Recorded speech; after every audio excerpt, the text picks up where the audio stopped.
जय हिंद विद्यार्थी मित्रांनो, बघा आपल्याकडे काही प्रश्न पाठवले होते ते आपण सोडवण्याचा प्रयत्न करू. प्रश्न काय पहा आपल्याकडं. सरळ व्याजाने एका रकमेची दामदुप्पट होण्यास 8 वर्ष लागतात, तर त्याच रकमेची त्याच दराने चौपट होण्यास किती वर्षे लागतील?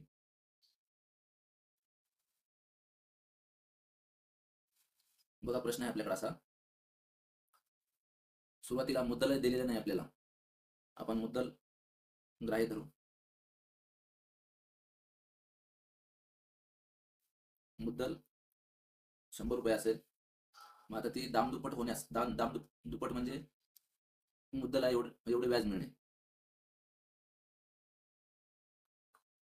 सरळ व्याज बरोबर PNR छेदिले 100.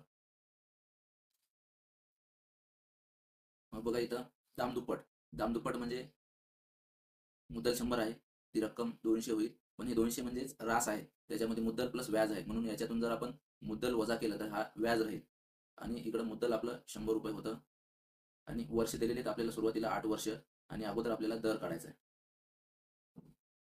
हे 100 मायनस होऊन जातील आणि 200तून 100 गेले, हे 100 राहतील आणि हे छेदिले 8. आणि हा जो निघणार आहे तो निघणार आहे दर. 2 न भागलेलं हे अर्धे होतील आणि हे पण अर्धे होतील, पुन्हा 2 न भागलेल हे पण अर्धे होतील आणि हे पण अर्धे होतील, आणि 25 छेदिले 2 म्हणजे 12.5%. सुरुवातीला आपल्याला हा दर मिळालेला आहे. आता याच दराने चौपट रक्कम होण्यास किती वर्ष लागतील? मग आपल्याकडं चौपट रक्कम होणार आहे, म्हणजेच काय होणार आहे, 100 रुपये मुद्दल होतं त्याचे 4 पट होणार आहेत. ही झाली रास मधून जर 100 वजा केले, हे होईल आपलं व्याज, आणि मुद्दल तेवढंच आहे आपल्याकडं. आपल्याला वर्ष काढायचे, किती लागले ते वर्ष, आणि दर आपण हा काढलेला दर आपण इथं हा 12.5% घेणार आहे. आणि हे छेदिले 100, हे 100 कमी होतील आणि हे 300 छेदिले 12.5. दशांश तर सारखं करून घेऊ आपण, दशांश कटून जातील आणि हे निघणार आहेत आपले वर्ष निघणार आहेत. आणि हा सोडवल्याच्या नंतर 25 5 सव्वाशे, 25 12 300, 120 छेदिले 5, आणि यांचं संक्षिप्त केले भाग दिल्याच्या नंतर येईल 24 वर्ष. हे काय झालं, ती रक्कम चौपट होण्यासाठी लागणारे वर्ष, म्हणजेच हे आपला आन्सर राहणार आहे 24 वर्ष लागणार आहेत. असा पर्याय कोणता आहे आपल्याकडं? पर्याय क्रमांक 4. पुढचा प्रश्न बघू. खालीलपैकी कोणता पर्याय गृह कर्ज घेण्यास फायदेशीर आहे? आता गृह कर्ज घेण्यास फायदेशीर आहे म्हणजे काय असणार आहे, आपल्याला व्याजाचा दर कमी असावा लागतो, तेव्हाच कर्ज ज्याचा व्याजाचा दर कमी ते गृह कर्ज फायदेशीर असणार आहे. आता हे 4 पर्याय दिलेले आहेत, या 4 पर्यायाचा आपल्याला दर काढायचा आहे आणि आपल्याला परवडणारा दर कोणता हा चेक करायचा आहे. मग सुरुवातीचा पहिला पर्याय बघा काय, मुद्दल काय दिलेले आपल्याला, हे सरळ व्याज बरोबर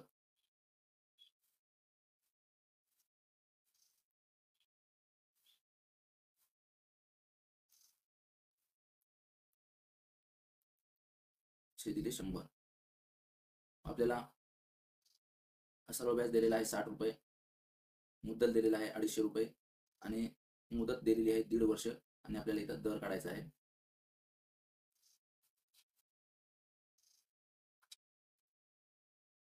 बघा हा दशांश आहे, हा इकडचा एक शून्य कटल्याच्या नंतर हा दशांश कटून जाणार. बघा मग 60 गुणिले 100 छेदिले 25 गुणिले 15, आणि हे बरोबर हा दर निघणार आहे. 15 एक 15, 15 चौक 60, आणि 25 एक 25, 25 चौक 100, आणि हे 4 गुणिले 4,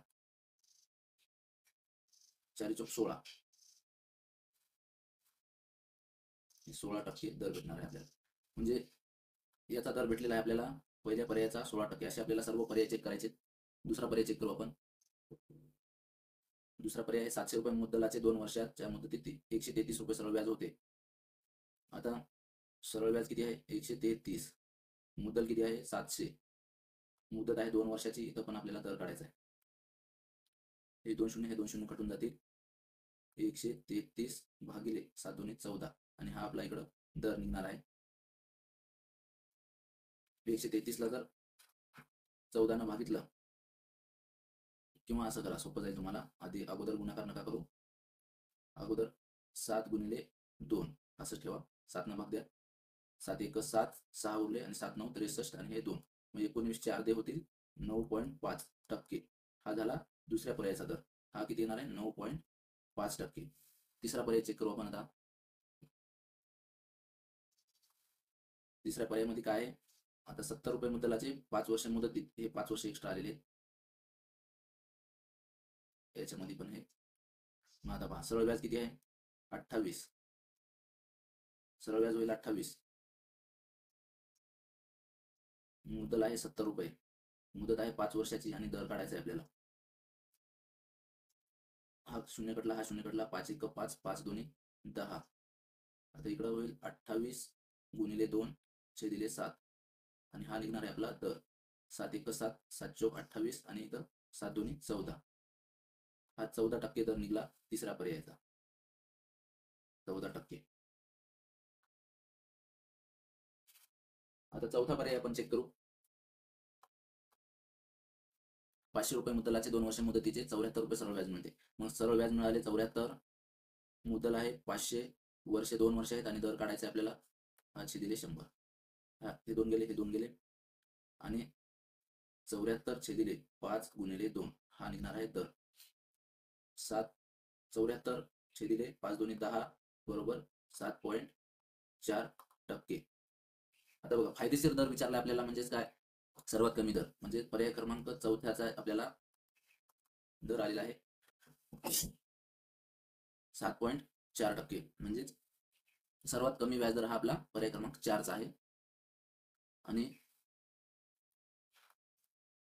सर्वात कमी व्याजदर म्हणजे कर्ज घेण्यासाठी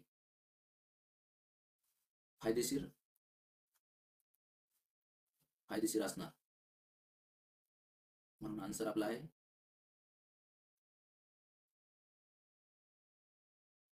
डी पर्याय.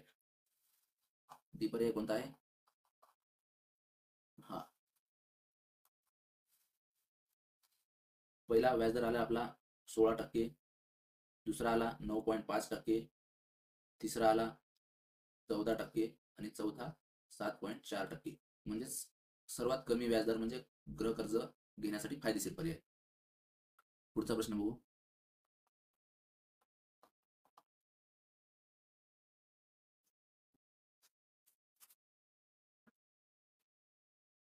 दशादशे 12% दराने 500 रुपये मुद्दलाचे 120 रुपये व्याजदर येण्यासाठी जेवढी मुदत लागते तेवढ्याच मुदतीत तेवढेच व्याज येण्यासाठी दशादशे 8 दराने किती रक्कम व्याजी लावावी? सुरुवातीला आपल्याला वर्ष काढून घ्यायचे आणि नंतर आपल्याला मुद्दल काढायचे दुसऱ्या याच्यामध्ये. बघा,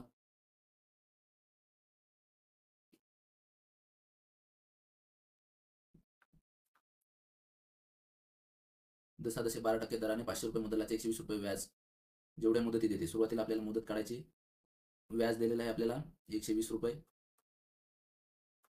मुद्दल दिलेला आहे आपल्याला 500 रुपये, आणि मुदत आपल्याला इथं काढायची आहे, आणि दर दिलेला आहे आपल्याला इकडं 12% आणि ह्याचे दिले 100. हे 2 शून्य जातील, हे 2 शून्य जातील, आणि 120 भागिले 5 गुणिले 12, आणि हा आपला किती वर्ष मुदत लागणार आहे ते निघणार आहे. 12 1 12, मग इथं हे 10/5 आणि 5 2 10, 2 वर्ष. ही 2 वर्ष मुदत आहे. मग आता पुढे काय करायचं आपल्याला? तेवढ्याच मुदतीत, ही 2 वर्ष मुदत आलेली, तेवढ्याच मुदतीत तेवढीच मुदत आणि तेवढ्याच मुदतीत तेवढेच व्याज येण्यासाठी दशादशे 8% दराने. तर व्याजही सारखंच आहे आणि मुदतही सारखीच आहे. तर किती रक्कम व्याजी लावावी लागेल? म्हणजे ते इथं आपल्याला आता दुसऱ्या टप्प्यामध्ये आता ही रक्कम म्हणजेच मुद्दल काढायचं आहे. आता सरळ व्याज, तेवढे सरळ व्याज म्हणजे 120 सरळ व्याज होतं आपल्याकडं. मुद्दल काढायचं इथं आपण, हे मुदत काढली 2 वर्षाची, 2 वर्ष मुदत, आणि तेवढ्याच दशादशे 8% दराने दर दिलेला आहे आपल्याला, हे 8% छेदिले 100. आता आपल्या इकडे बघा, हे मुद्दल निघणार आहे 120 गुणिले 100 छेदिले 2 गुणिले 8.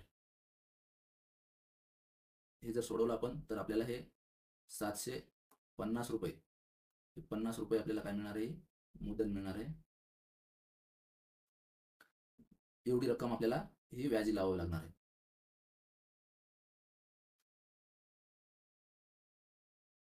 पुढचा प्रश्न बघू.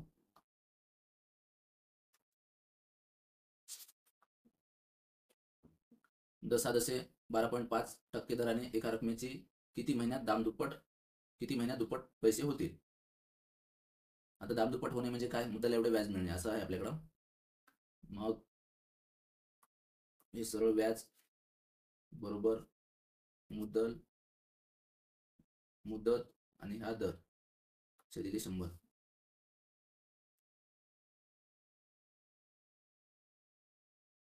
मग मुद्दल आपल्याकडे माहित नाही. मुद्दल काय करू आपण, मुद्दल 100 रुपये ग्राह्य धरू.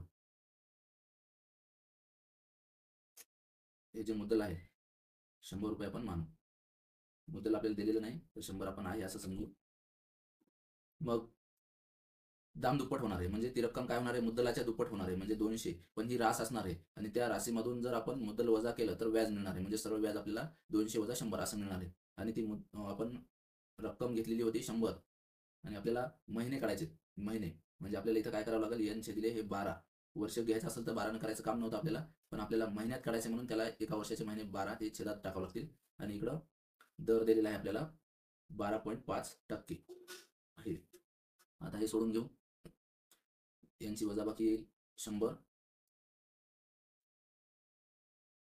हे 100, हे 100, हे 100 इथंच कटतील.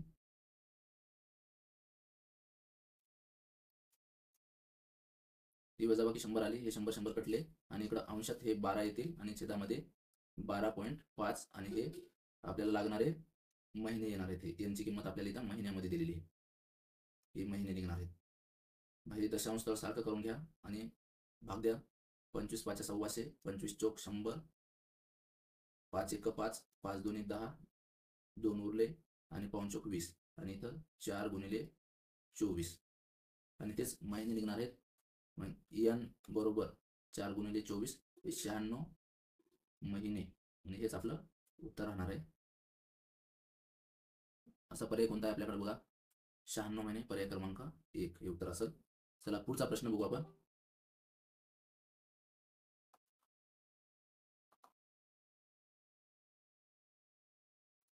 दसादसे 50% दराने एका रकमेची किती दिवसात सव्वापट रक्कम होईल.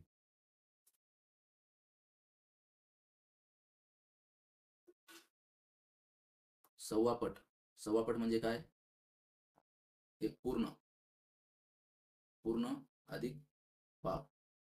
पूर्ण म्हणजे 1, पाव म्हणजे 1/4 आणि 1/4 ची किंमत काय येणार आहे, 0.25 म्हणजे सव्वापट म्हणजे 1.25 ही किंमत येईल. आणि मुद्दल किती घेतला आपण, मुद्दल माहित नाही आपल्याला, मुद्दल 100. मग त्या रकमेची रास काय होणार, रास 100च्या 1.25 पट म्हणजेच 125 आणि सरळ व्याज काय होईल, रास वजा मुद्दल म्हणजेच हे 25, हे सरळ व्याज मिळालं. मग आता प्रश्नात बघा आपल्याला काय काढायचंय, किती दिवसात सव्वापट होईल. दिवस काढायचे आपल्याला, दर दिलेला आहे. इथं मुद्दल आपण ग्राह्य धरलं, आपण इथं 100 रुपये. आता सरळ व्याजचे सूत्र टाकून द्या. सरळ व्याज मुद्दल मुदत दर छेदिले 100. सरळ व्याज आपल्याला 25 मिळालं. मुद्दल आपण 100 रुपये घेतलेला आहे आणि आपल्याला इथं दिवस काढायचे म्हणजे दिवसाला काय करावं लागेल, 365 न भागावं लागेल या n ला आपल्याला, तेव्हाच दिवस निघणार आहेत. आणि इथं हा दर आहे 50%. इथं महिन्यात विचारलं असतं तर आपण काय केलं असतं, 12 न भागलं असतं. इथं दिवसात विचारले म्हणून आपण इथं 365 ला केलं, कारण एका वर्षामध्ये 365 दिवस असतात. आता हे 100 गेले, हे 100 गेले.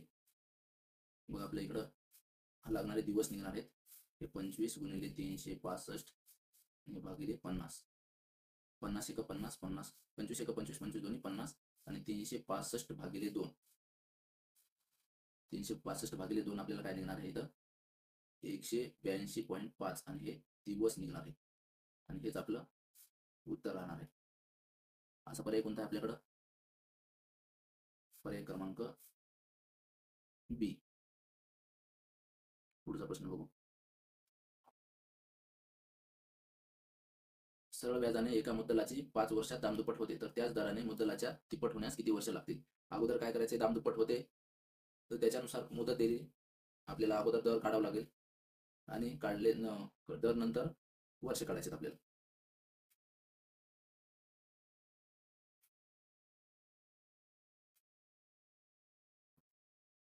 बघा, सरळ व्याज बरोबर मुद्दल मुदत आणि दर हे दिले 100. आता दाम दुप्पट होणार आहे. मुद्दल आपण 100 मानलं, मुद्दल 100 मानू आणि दाम दुप्पट होणार आहे त्याची. दाम दुप्पट म्हणजे ही रास 200 होईल, त्याच्यातून मुद्दल वजा केलं, हे व्याज मिळणार आहे. मुद्दल 100 आहे आणि वर्ष 5 वर्ष दिलेले आहेत. इथं आपल्याला दर काढायचा आहे. हा 100 कटले, इथे यांची वजाबाकी होईल 100 चे दिले 5 आणि हा आपल्याला दर निघणार आहे 5 1 5 5 2 10. 20% दर निघला, आपला दर मिळालेला आहे. मग आपल्याला काय करायचं नंतर? म्हणून नंतर आपल्याला त्या रकमेच्या तिप्पट रक्कम होण्यासाठी बघा, आता इथं काय करायचंय? आपण सुरुवातीला दर काढला, आता त्या मुद्दल ते 100 रुपये काय धरले, त्याच्या तिप्पट रक्कम होण्यासाठी आपल्याला इथं वर्ष किती लागतील हे काढायचे. म्हणून तिप्पट रक्कम मुद्दल आहे 100, 100च्या तिप्पट रक्कम म्हणजे 300. ही झाली रास. रास मधून 100 वजा केले, मुद्दल वजा केलं म्हणजे ते मिळणार आहे सरळ व्याज. म्हणजे सरळ व्याज बरोबर मुद्दल 100 आणि आपल्याला मुदत ही काढायची आहे आणि 20% दर आपण काढलेला आहे. वरी 20% दर आपल्याला हा दर काढलेला 20% दर हा जो काढलेला आहे आपण, हा दर आपल्याला हात घ्यायचा आहे आणि हे छेदामध्ये होतील हे 100.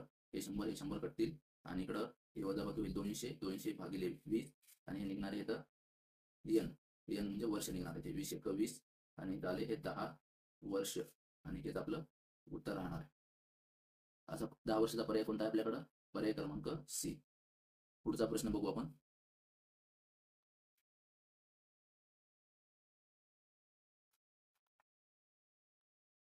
एक रक्कम सरळ व्याजाने 5 वर्षात दुप्पट होते, तर तीच रक्कम त्याच दराने 5 पट होण्यास किती वर्षे लागतील?